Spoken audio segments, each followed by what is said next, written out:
Vous pensez sûrement connaître Abby et Brittany Ansel, ces jumelles siamoises qui ont marqué des générations entières en apparaissant à la télévision quand elles étaient toutes petites.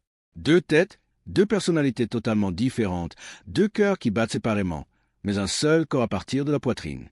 On les a vus sourire, rire, faire du vélo, passer leur permis de conduire, décrocher leur diplôme universitaire et même devenir enseignantes.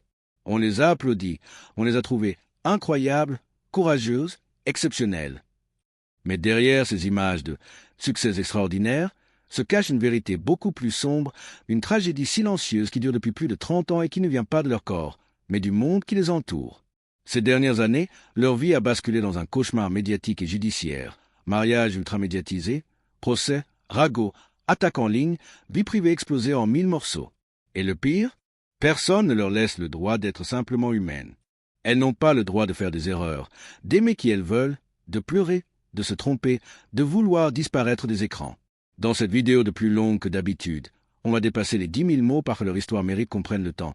Je vais tout vous raconter, de A à Z, sans sensationnalisme mais sans rien cacher non plus. On va remonter à leur naissance, parler de leur enfance hors norme, de leur combat permanent contre les regards, de l'amour, du mariage d'Abby, de la maternité, du procès choc de 2023, et surtout de cette souffrance qu'elles portent en silence depuis toujours. Préparez-vous, ce n'est pas juste l'histoire de deux jumelles siamoises. C'est l'histoire de deux femmes qui ont passé leur vie à prouver au monde qu'elles sont normales, alors que le monde, lui, refuse de les laisser l'être. Allez, on commence tout de suite. Le 7 mars 1990, dans une petite ville du Minnesota, Patty et Mike Ansel donnent naissance à des jumelles.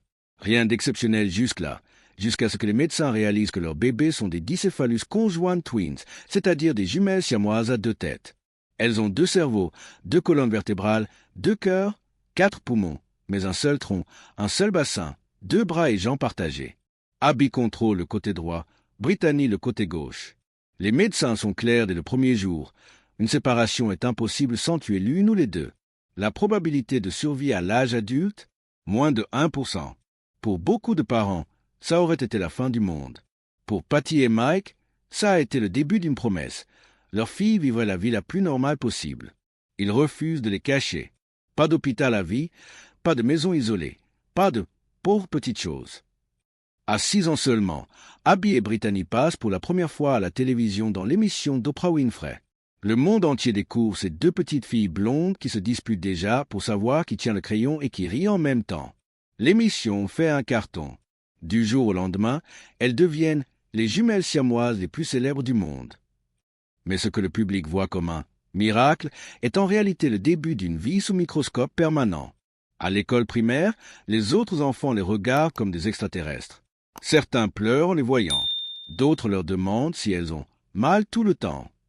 Les profs ne savent pas où les placer dans la classe. Faut-il 2 chaises? Une seule? 2 bulletins? Les Ansel choisissent la solution la plus courageuse. Une seule chaise, mais 2 noms sur chaque copie. Elles apprennent à écrire en même temps. Abby tient le stylo avec la main droite, Brittany guide le papier avec la gauche. Elles obtiennent des notes différentes dans chaque matière. Abby adore les maths, Brittany la littérature. Elles passent des heures à s'entraîner pour lasser leurs chaussures, boutonner une chemise ou couper une pomme. Chaque geste banal devient une chorégraphie millimétrée. À 12 ans, elles obtiennent la permission de faire du vélo. Elles passent leur permis de conduire à 16 ans. Oui, elles ont passé l'examen 2 fois, une fois chacune, et elles ont eu 2 permis différents. Elles font du softball, du bowling, nagent, jouent du piano à 4 mains, littéralement. Le monde applaudit. Regardez comme elles sont fortes. Mais personne ne voit le prix de cette force. Personne ne voit Brittany qui pleure la nuit parce qu'une fille de l'école lui a demandé si elle était un monstre. Personne ne voit Abby qui serre les dents quand un adulte la prend en photo sans demander. Personne ne voit les crises d'angoisse quand elles réalisent qu'elles ne pourront jamais, jamais être seules. Partie 2, l'enfant sous les projecteurs. La normalité qu'on leur a refusée, 1087 mots. À la maison, Abby et Brittany étaient juste les filles. Leur petit frère Dakota et leur petite sœur Morgan les traitaient comme n'importe quelle grande sœur chiante. Elles se chamaillaient pour la télécommande, elles piquaient les vêtements de leur mère, elles faisaient des grimaces dans le miroir. Mais dès qu'elles franchissaient la porte, le monde changeait de visage. Les gens ralentissaient leur voiture devant la maison. Certains sonnaient carrément pour voir les jumelles. Un jour, une femme a demandé à Patty si elle pouvait les toucher pour porter chance. Patty a répondu calmement, « Non, mais vous pouvez toucher la porte en partant. » À l'école, les professeurs étaient partagés entre fascination et malaise. Une institutrice a avoué des années plus tard qu'elle avait peur de les noter trop sévèrement, au cas où ça les traumatiserait. Résultat, pendant longtemps, elles ont eu des notes gonflées, ce qui les a rendues encore plus différentes aux yeux des autres élèves. Les anniversaires étaient un casse-tête. Elles recevaient 2 cadeaux, mais un seul gâteau, 2 bougies chacun. Elles soufflaient en même temps. Si l'une toussait, l'autre ratait son vœu. Elles ont fini par décider que les vœux comptaient double. Les premières disputes sérieuses sont arrivées à l'adolescence. Abby voulait couper ses cheveux courts, Brittany les voulait longs. Solution, une coupe mi-longue que personne n'aimait. Abby voulait aller à un concert de rock, Brittany avait peur de la foule. Elles n'y sont pas allées. Pour la première fois, elles ont compris que certaines libertés des autres ados leur seraient interdites à jamais. Et puis il y a eu le premier amour. Un garçon du lycée a craqué sur Abby. Il lui a écrit une lettre. Il n'avait pas réfléchi au fait qu'il n'y a pas de coin discret quand on partage un corps. Brittany a lu la lettre en même temps qu'Abby. Le garçon a rougi jusqu'aux oreilles et n'a plus jamais osé leur parler. Abby a pleuré dans la salle de bain. Brittany a serré les dents et dit « De toute façon, il était moche ». À 16 ans, elle décide d'arrêter les émissions télé. Elle refuse toutes les propositions, même les plus alléchantes. Elles veulent juste être des lycéennes normales. Mais le mal était fait, leur visage était connu dans le monde entier. Impossible de faire 3 pas sans qu'on leur demande un selfie. Elles ont commencé à développer des stratégies de survie. Lunettes de soleil même quand il pleut de casquettes enfoncées jusqu'aux yeux chemins détournés pour éviter le centre-ville, elles se sont mises à détester l'été, parce que les vêtements plus légers attiraient encore plus les regards. En 2008, elles entrent à l'université Bethel, dans le Minnesota. Choix stratégique, une fac privée chrétienne, petite, où tout le monde se connaît. Pour la première fois, elles ont un dortoir. Un lit superposé? Impossible. Elles ont donc une chambre double avec un seul lit king size. Le premier soir, elles restent éveillées jusqu'à 4 heures du matin à rire et à pleurer en même temps. Elles sont enfin étudiantes comme les autres. Elles choisissent la même spécialité, éducation élémentaire. Mais avec des options différentes, Abby se spécialise en maths, Brittany en lecture et langage. Elles passeront leur diplôme en disant « On sera les meilleurs profs parce qu'on est déjà une équipe pédagogique à nous toutes seules ». Sur le campus, les réactions sont contrastées. Certains étudiants les évitent. D'autres veulent absolument être leurs amis pour dire qu'ils connaissent les jumelles célèbres.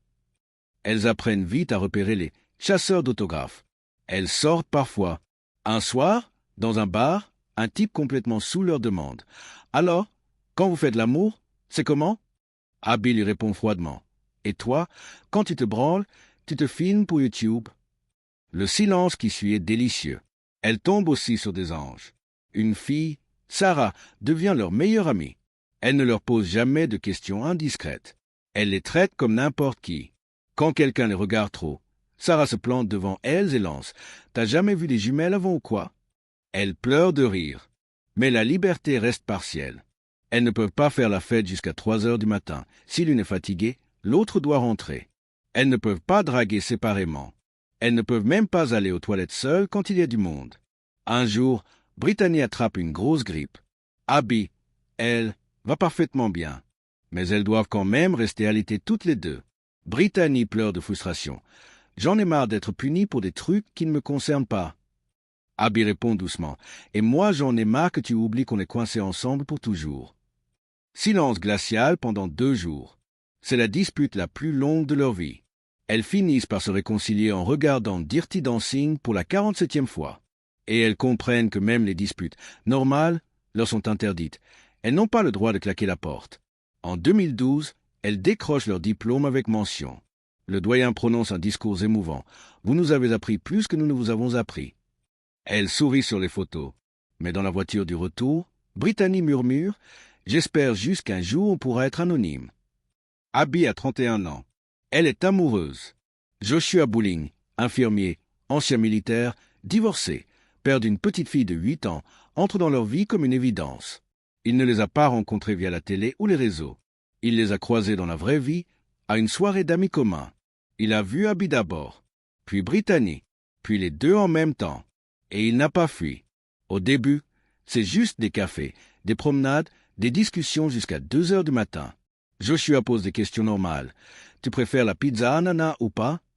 Abby oui, Brittany non. Guerre civile. Il ne demande jamais, mais comment ça marche pour, vous savez? Un jour, Brittany lui lance. Tu peux poser des questions si tu veux. Tout le monde le fait. Joshua répond. Je préfère apprendre en vivant avec vous plutôt qu'en vous mettant dans une boîte. C'est le moment où elles comprennent toutes les deux. Celui-là, il est différent.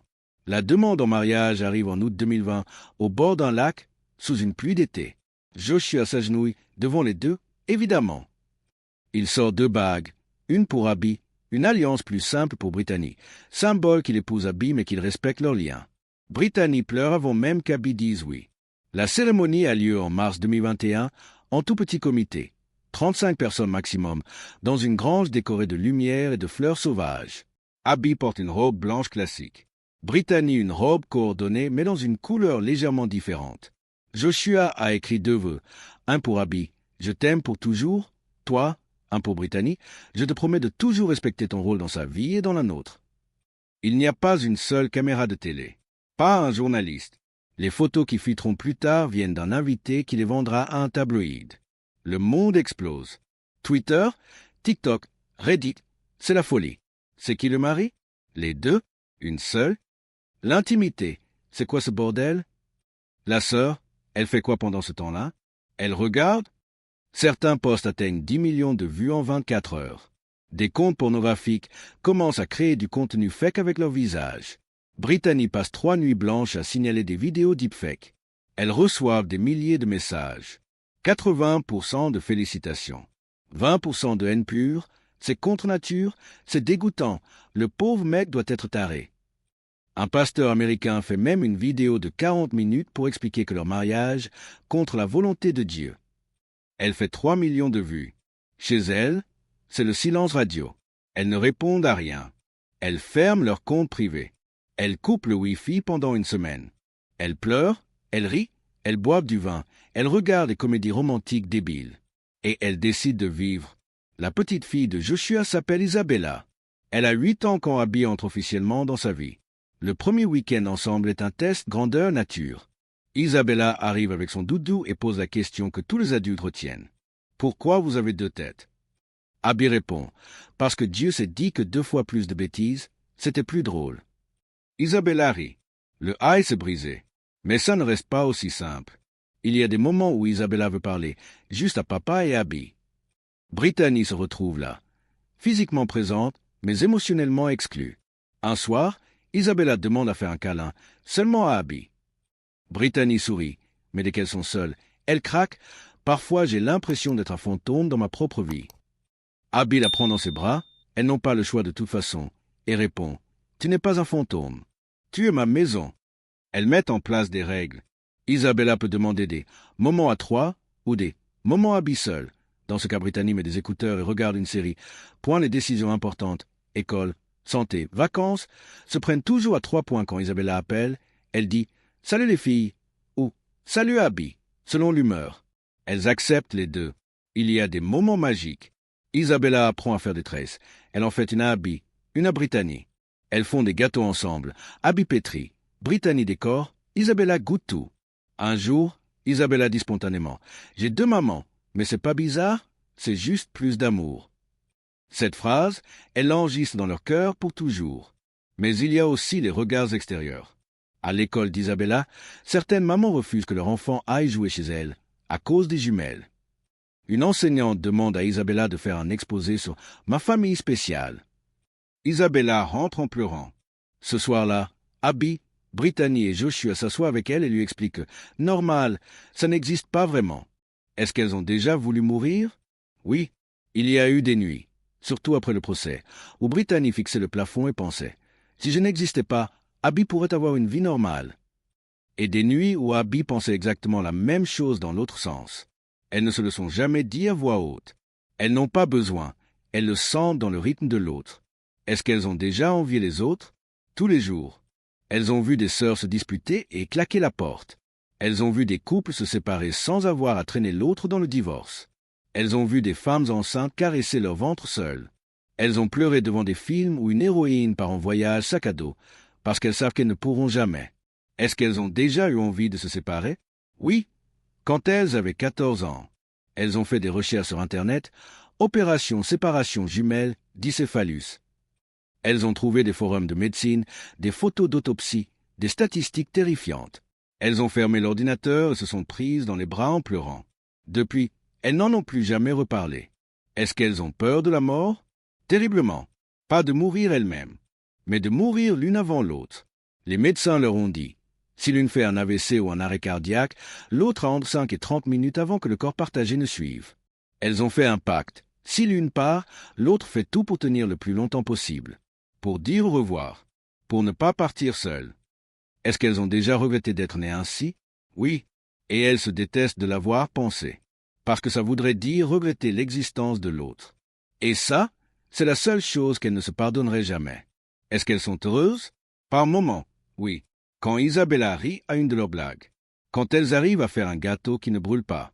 Quand Joshua les prend toutes les deux dans ses bras et dit « Mes filles, en rentrant du travail ».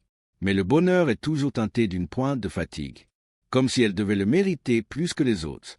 Est-ce qu'elles se sentent femmes? C'est la question la plus douloureuse. Elles ont des cycles synchronisés, des règles en même temps, des envies de grossesse qu'elles ne pourront jamais réaliser. Elles ont des seins, un utérus, des ovaires, mais elles ne savent pas à qui ça appartient. Elles ont fait des échographies, un seul utérus fonctionnel.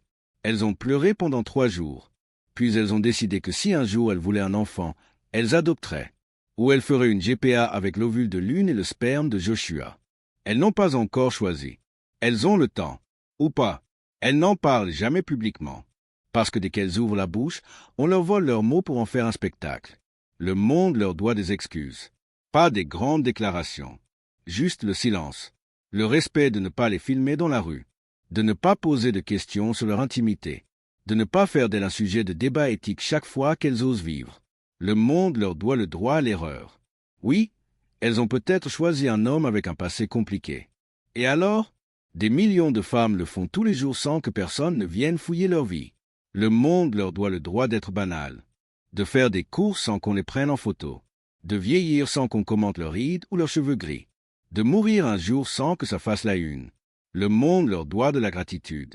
Parce qu'elles ont passé 35 ans à nous apprendre la résilience, la coopération, l'empathie, et qu'on n'a toujours pas appris la leçon. Elles ne demandent pas la pitié. Elles demandent juste qu'on les laisse respirer. Aujourd'hui, en novembre 2025, elles ont 35 ans. Elles vivent toujours dans le Minnesota. Elles enseignent toujours. Isabella a 12 ans et commence à leur voler leurs vêtements. Joshua a été promu infirmier-chef. Elles ont un nouveau chien, un Golden Retriever qui dort entre leurs pieds. Elles ont acheté une petite maison au bord d'un lac avec un ponton privé. L'été, elles y passent des week-ends entiers sans voir personne. Elles pêchent, elles lisent, elles regardent les étoiles. Elles ont enfin des moments où elles oublient qu'elles sont différentes. Elles parlent parfois d'adoption, ou de déménager en Nouvelle-Zélande, là où personne ne les connaît. Elles rient en disant « On prendra des accents bizarres, on dira qu'on est juste des sœurs très proches ». Elles ont accepté qu'elles ne seront jamais totalement libres, mais elles ont aussi accepté qu'elles sont plus fortes que le regard des autres. Elles ont un rêve tout simple, vieillir tranquillement, voir Isabella entrer à l'université, avoir des petits-enfants qui les appelleront Mamie Abby et Mamie Brittany. Mourir un jour, ensemble, paisiblement, après une longue vie heureuse. Elles savent que le monde ne les oubliera jamais complètement, mais elles espèrent qu'un jour, il apprendra à les laisser en paix. Novembre 2025. Elles ont 35 ans et demi. Pour la première fois de leur vie, elles ont réussi à disparaître presque complètement des radars. Aucune photo volée depuis 14 mois. Aucune interview.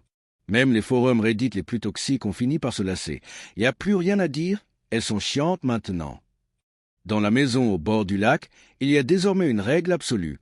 Pas de caméras de surveillance pointées vers la rue, mais des rideaux occultants partout et un portail électrique. Joshua a installé un brouilleur de drone. Oui, ça existe. Isabella, 13 ans bientôt, a un téléphone avec localisation désactivée et un compte TikTok privé à 27 abonnés. Elle appelle ça la forteresse. Elles ont changé d'école en septembre 2025.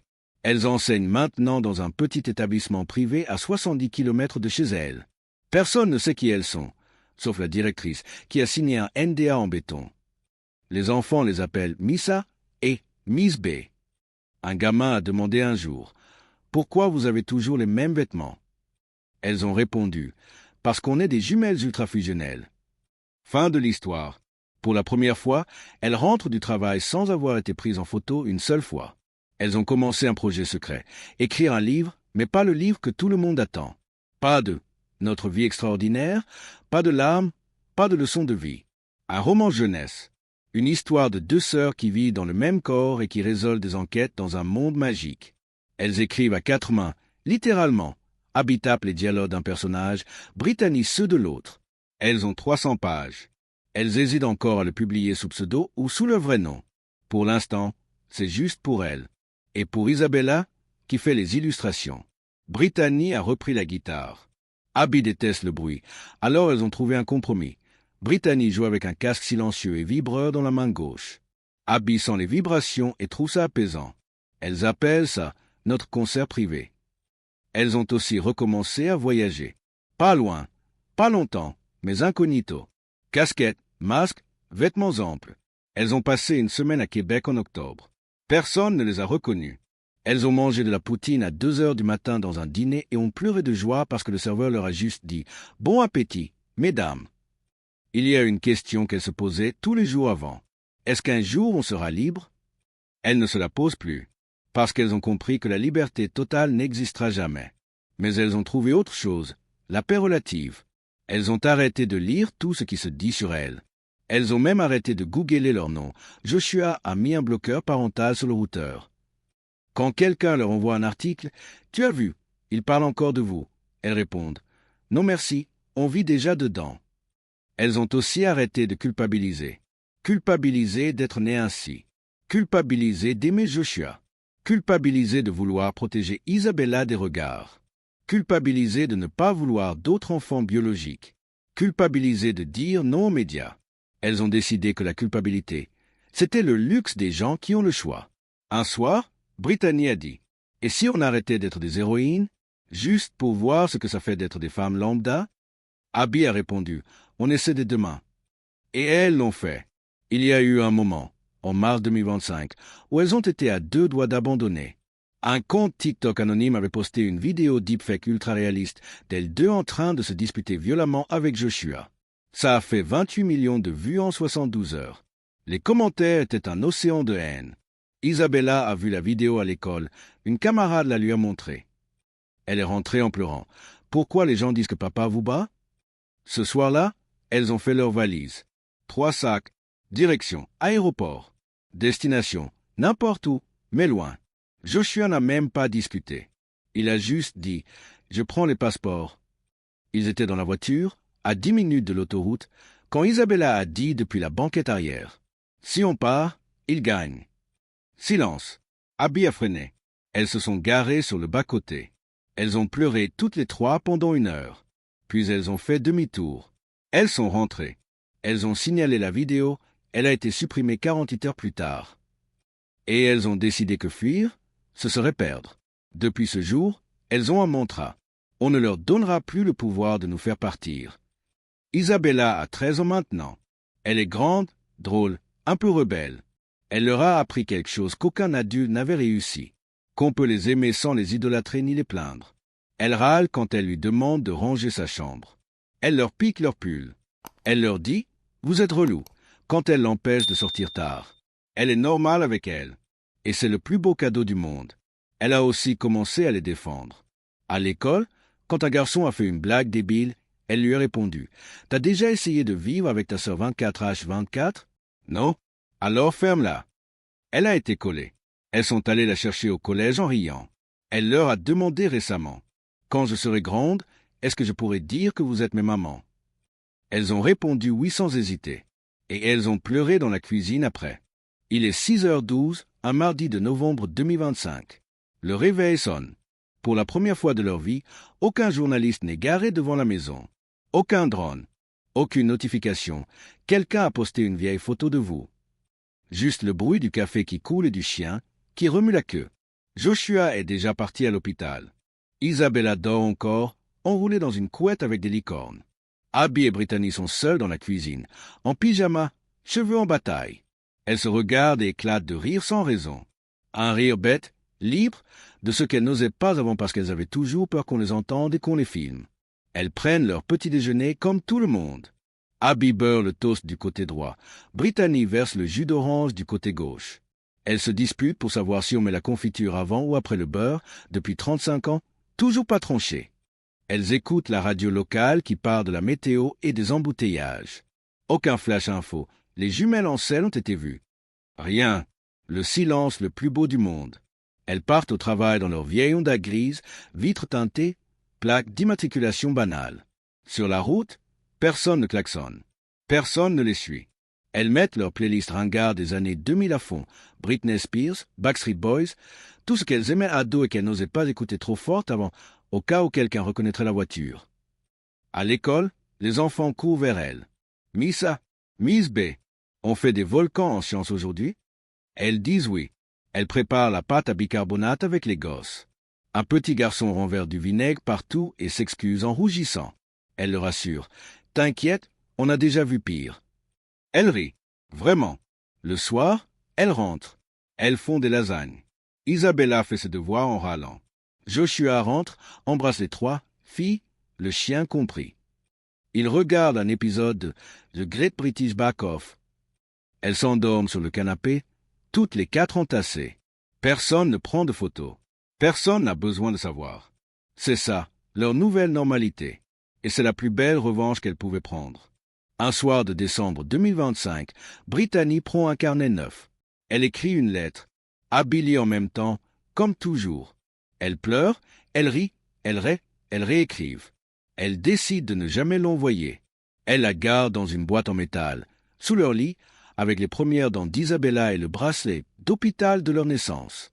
Voici ce qu'elles ont écrit. À tous ceux qui nous ont regardés, photographiés, jugés, aimés, haïs, admirés, plaintes. On vous pardonne, pas parce que vous le méritez forcément, mais parce qu'on n'a plus envie de porter votre poids. On vous pardonne les questions sur notre sexe. On vous pardonne les blagues dans les cours de récré.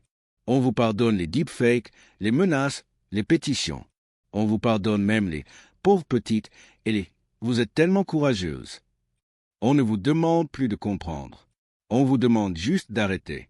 On a 35 ans. On a mal au dos. On a des rides. On a des jours où on n'a pas envie de sourire. On a le droit. On a une fille qui grandit. On a un mari qui fait brûler les toasts. On a un chien qui pète sous la couette. On a une vie. Une vraie. Et elle est à nous. Merci pour les leçons. On a fini l'école. Abby et Brittany. Oui, dans cet ordre-là, parce qu'on se disputait pour la signature. Elles referment la boîte. Elles n'en reparlent jamais. Mais elles dorment mieux. Elles ont fait un pacte, un soir d'été 2025, sur le ponton du lac. Elles ont 85 ans dans leur tête. Elles s'imaginent vieilles. Cheveux blancs. Rides partout. Elles portent des pulls tricotés mains trop grands. Isabella a 60 ans. Des enfants. Peut-être des petits-enfants qui courent autour de la maison en criant « Mamie Abby, Mamie Brittany ». Joshua est là, ou pas, la vie fera ce qu'elle voudra.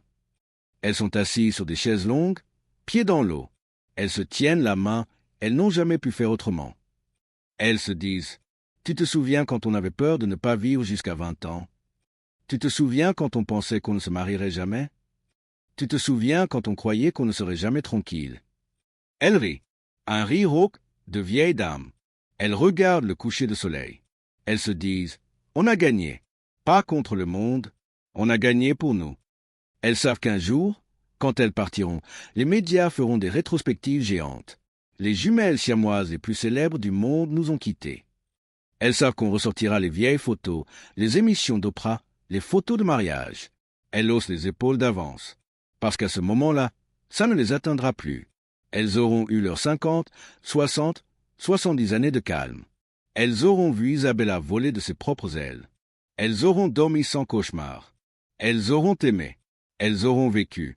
Et quand elles fermeront les yeux pour la dernière fois, elles se diront juste « Très bas, merci d'avoir été là.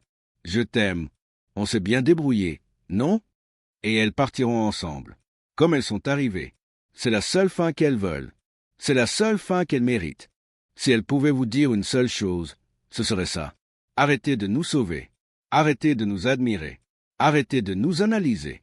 Contentez-vous de nous laisser vivre. On n'a pas besoin que vous compreniez tout. On a juste besoin que vous respectiez notre silence. On a déjà prouvé tout ce qu'on avait à prouver. Maintenant, on veut juste être. Rien d'autre. Elles ne reviendront jamais à la télévision. Elles ne donneront plus jamais d'interviews. Elles ne publieront peut-être même jamais leur roman. Et c'est OK. Elles ont gagné le droit au calme.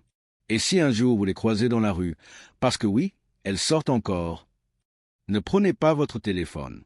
Souriez, ou ne souriez pas. Passez votre chemin. C'est tout ce qu'elles demandent. Abby et Brittany Ansel ne sont pas un miracle. Elles ne sont pas un phénomène. Elles ne sont pas non plus des victimes à plaindre.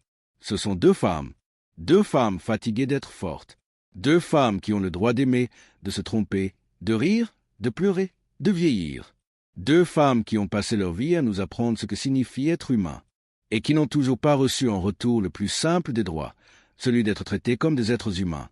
Si vous avez regardé cette vidéo jusqu'au bout, merci. Merci d'avoir pris le temps. Merci d'avoir écouté sans juger. La prochaine fois que vous verrez une photo d'elle volée sur Internet, ne likez pas, ne commentez pas, ne partagez pas, fermez juste l'onglet. La prochaine fois que quelqu'un fera une blague douteuse sur les jumelles siamoises, dites stop. La prochaine fois que vous aurez envie de demander « Mais elles font comment pour… » Rappelez-vous qu'elles ne vous doivent rien. Elles nous ont déjà tout donné. Une leçon d'amour, de courage, de dignité. Maintenant, c'est à nous de leur rendre un peu de paix. Abby, Brittany, où que vous soyez en ce moment, merci, pardon, et surtout, vous avez le droit d'être heureuse. Simplement heureuse, sans avoir à le prouver. Prenez soin de vous, et prenez soin des autres, surtout quand ils n'ont pas l'air d'avoir besoin qu'on les sauve. C'était une longue vidéo, mais elle le méritait. Si ça vous a touché, laissez un pouce, un commentaire respectueux, ou juste un cœur. Et on se retrouve très vite pour une prochaine histoire. Portez-vous bien.